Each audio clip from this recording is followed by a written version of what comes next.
여러 국제적인 활동을 하시면서 세계적인 평화를 위해 노력하고 계신 분입니다. 하토야마 유키오 전 일본 총리님을 큰 박수로 맞이해 주시길 부탁드리겠습니다.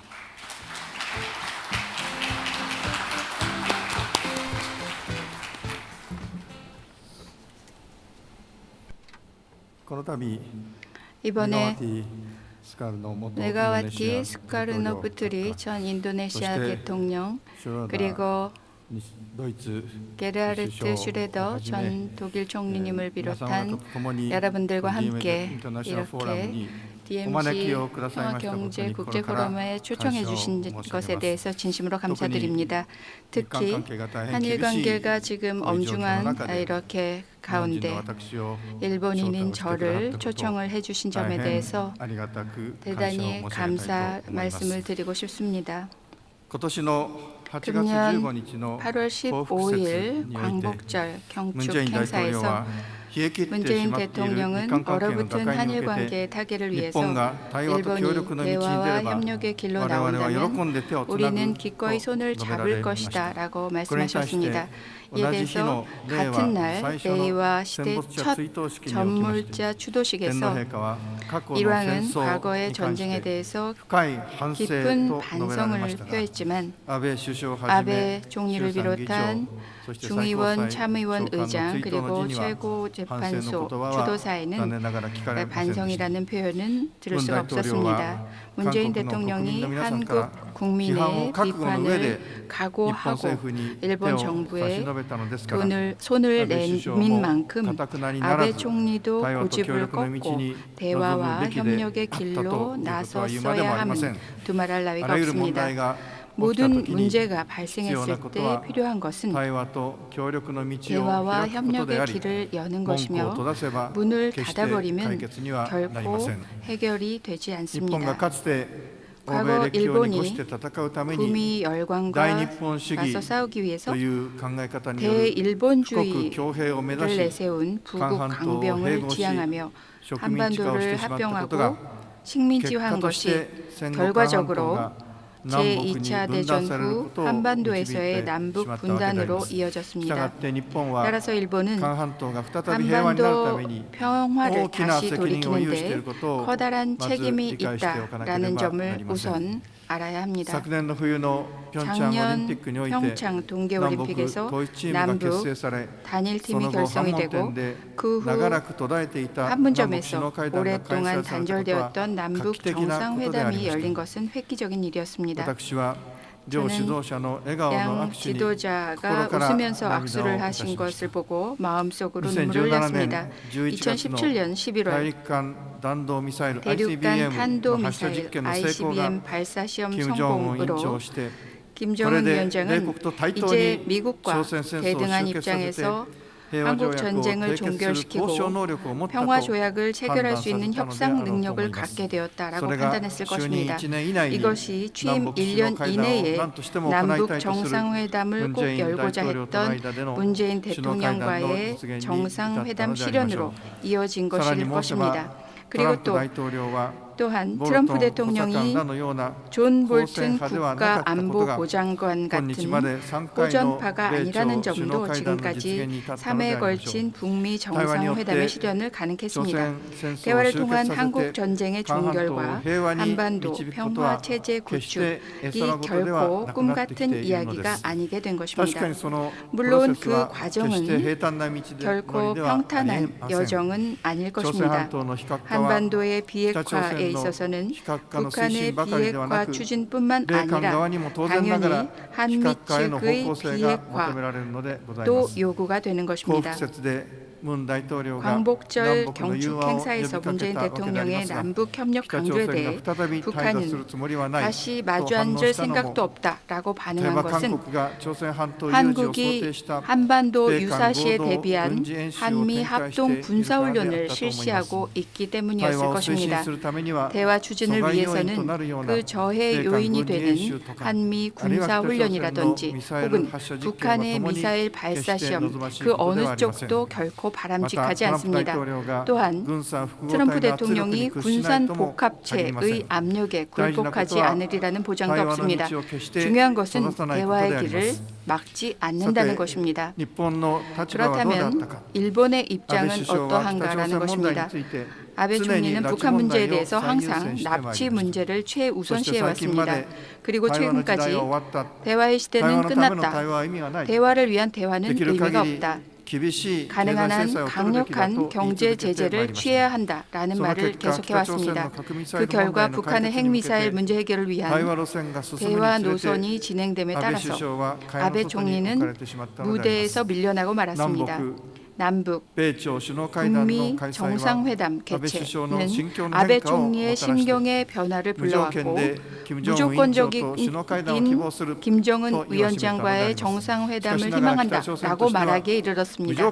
하지만 북한은 무조건적인 정상회담을 원한다면 대북 제재 해제가 먼저다라는 당연한 입장을 취하고 있기 때문에 아직 북일 정상회담이 성사될 전망은 보이지 않습니다. 그렇다면 일본은 어떻게 행동을 해야 하는가 하는 것인데요. 북한은 일본을 적대시하지 않고 있습니다. 북한의 단거리 탄도미사일이 일본 방향으로 발사되고 있지만 결코 일본을 겨냥한 것은 아닙니다. 그러나 만약 북한과 미국이 싸우게 되는 경우가 생기면 주일 미군 기지가 표적이 되는 것은 틀림없는 사실입니다. 따라서 일본은 북한과 미국이 다시는 전쟁을 하지 않도록 한국 전쟁 종결과 평화 조약 체결을 위해 가능한 모든 노력을 하여서 협력하는 것이 일본의 최대의 안보 정책이 되어야 합니다.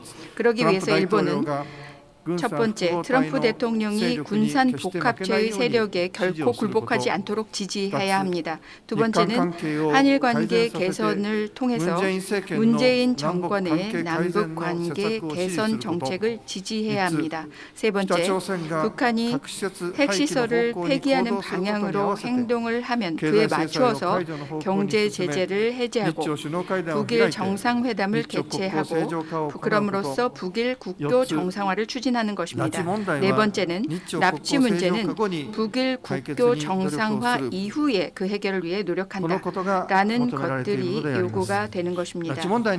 납치 문제에 대해서 말씀을 드리자면 스톡홀름 합의로 일시적으로 제재가 해제되었을 당시 야브나카 씨를 단장으로 한 조사단이 20일 동안 방북 조사를 했고 거기에 북한이 협조를 했는데 아직도 그 보고가 마무리되지 않고 있다는 점에 대해서 북한은 불만을 가지고 있습니다.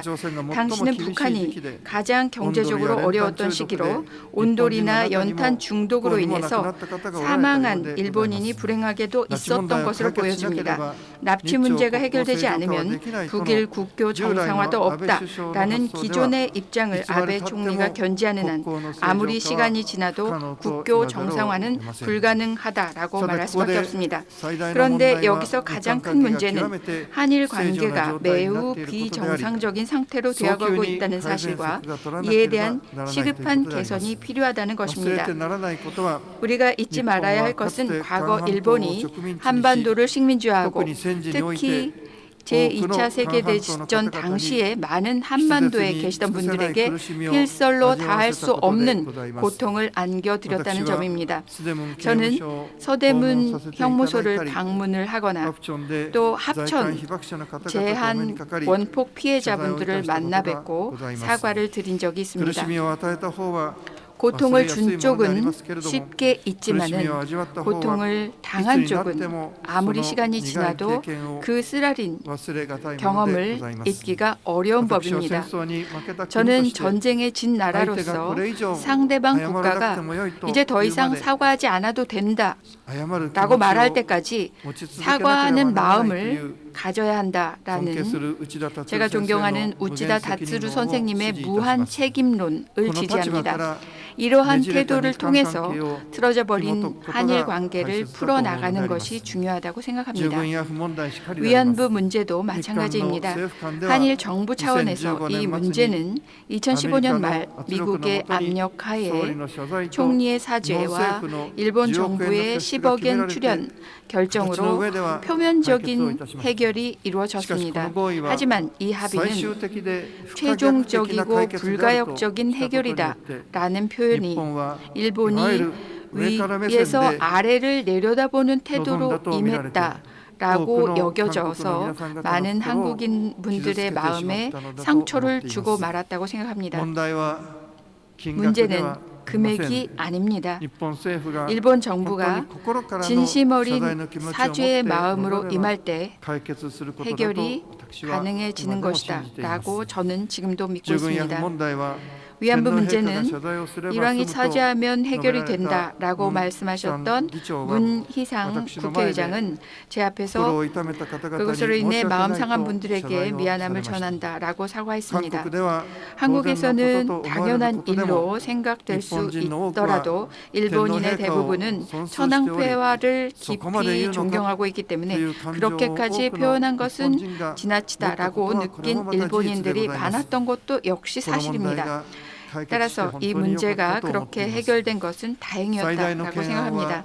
가장 큰 현안은 징용공 문제와 그 이후에 불거진 일본 정부의 한국에 대한 수출 규제 문제입니다.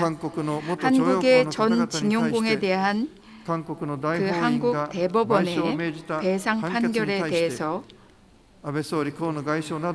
아베 총리와 고노 외무장관 등이 비난 발언을 계속하고 있지만 원래 1991년에 당시의 야나이 조약국장이 개인의 청구권 그 자체를 국내법적 의미에서 소멸시킨 것은 아니다라고 답변한 바가 있습니다.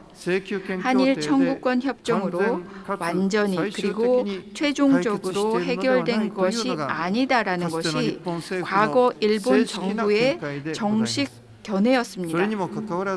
그럼에도 불구하고 아베 총리와 고노 외무장관이 청구권 협정으로 완전히 해결이 되었다라고 주장을 하고 오히려 한국의 국제법을 위반하고 있다라고 주장을 하는 것은 현재의 우경화되어 버린 풍조에서 나온 것이라고 생각이 되긴 하지만 이것은 과거의 일본 정부의 견해와는 모순되는 것입니다. 일본 정부는 다시 1991년 견해로 돌아가야 한다라고 생각합니다. 최근 한국에 대한 수출 규제 문제가 불거졌습니다. 우선 아베 총리는 7월 초에 한국을 위한 반도체 재료의 수출 규제를 발표했습니다. 이것은 삼성 등 한국의 IT 관련 수출 기업에 있어서 상당히 어려운 문제가 되는 것인데 결과적으로 한국의 대일 의존도를 저하시키고 그리고 일본 경제에 마이너스가 될 거다라고 저는 생각합니다. 그리고 그 한 달 후에 일본 정부는 한국을 화이트 국가에서 제외시킨다는 것을 결정했습니다. 일본 정부 주장은 한국 측의 수출 관리 제도에 부족한 점이 있어서 아무리 이야기를 해도 여기에 협의에 응하지 않고 운영 면에서의 개선을 기대할 수 없기 때문에 안전 보장상 운영을 재검토한 것이다. 이것은 징용공 문제와는 무관하다. 그리고 또 수출 규제나 수출 금지하는 금수 조치가 아니라 수출 관리를 재검토한 것에 불과하다고 주장합니다. 하지만 이에 대해서 한국 정부는 수출 규제는 타이밍적으로 볼 때 아무리 생각해도 징용공 판결에 대한 보복이라는 주장입니다. 즉 일본은 식민지 지배를 해놓고도 적반하장인 일본에 대해서 눈에는 눈이라는 판단하에 대일본 수출 규제로 맞대응한 것입니다. 그리고 한국 청와대에서는 일본과의 군사정보 포괄 협정 지소미아를 파기할 것을 발표했습니다. 원래 북한은 지소미아 등은 폐기해야 된다라고 주장을 했었고 어떤 의미에서 볼 때 북한의 의향에 맞게 되어가는 것으로 보지만은 이것은 아무래도 어려운 점이 되겠습니다. 한일은 정냉, 경냉의 위기로 접어들고 있고 무역, 투자, 인적 교류의 어두운 그림자가 드리워지면서 불매 운동까지 일어나고 있는 것입니다. 이러한 상황은 한일 양국에게 있어서 백해 무익한 것이고 조속히 한일 양국 정부가 그 타겟책을 제시해야 한다라고 생각합니다. 그 타겟책에 있어서 고려해야 할 지침은 우선 징용공 문제에 대해서 일본 정부는 개인 청구권이 한일 청구권 협정으로 완전히 그리고 최종적으로 해결된 것이 아니라는 판단으로 돌아가고 피고 기업은 판결에 대해 진지하게 임해야 한다. 라는 것이고요. 두 번째는 한일 담당자 간 조속한 협의를 실시하고 만약에 필요하다면 한국 측은 수출 관리 제도를 개선한다라는 것입니다. 세 번째는 일본 정부는 한국을 화이트 국가로 되돌리는 등 수출 규제를 철회하고 또 한국 정부는 마찬가지로 일본에 대한 보복 조치를 중지하는 것입니다. 그리고 네 번째는 지소미아의 필요성에 대해서는 미국이 가장 필요하다고 이야기를 하고 있는 것이기 때문에 이에 입각해서 냉정하게 판단을 하고 필요하다면 다시 되돌리는 것이 중요하다고 생각합니다. 그리고 다섯 번째, 한일 기본조약을 베이스로 해서 무라야마 담화, 고노 담화 같은 것을 가미한 새로운 행동선언을 같이 작성한다라는 것입니다. 여섯 번째, 내년 도쿄 올림픽과 장애인 올림픽에 북한의 참가를 요구를 하고 평창에서의 경험을 바탕으로 한일 정부 간 협의를 실시한다 등입니다. 어찌되었던 지리적으로나 그리고 역사적으로나 가장 가까운 나라이고 상대방으로부터 배우고 교류해온 한일 양국이 지도자 간은 물론이거니와 민간 차원에서도 대화와 교류, 나아가서는 협력을 통한 제가 말하고 있는 우애 정신에 입각을 해서 신뢰 구축을 위해 노력하는 것이 한일 양국의 정치, 경제뿐만 아니라 동아시아의 안보 환경의 평화를 위해서 가장 중요한 것이다라고 저는 믿고 있습니다. 제가 제창하고 있는 동아시아 공동체 구상을 발전시킬 수 있는 열쇠는 한일 관계에 있고 또 거꾸로 말하자면 한일 관계를 전진시키기 위해서도 동아시아 공동체의 구현이 필요하지 않은가라고 생각합니다. 여러분 경청해 주셔서 감사를 드리고 이것으로 마치도록 하겠습니다. 예, 하토야마 총리님 정말 감동적인 연설 감사드립니다. 예.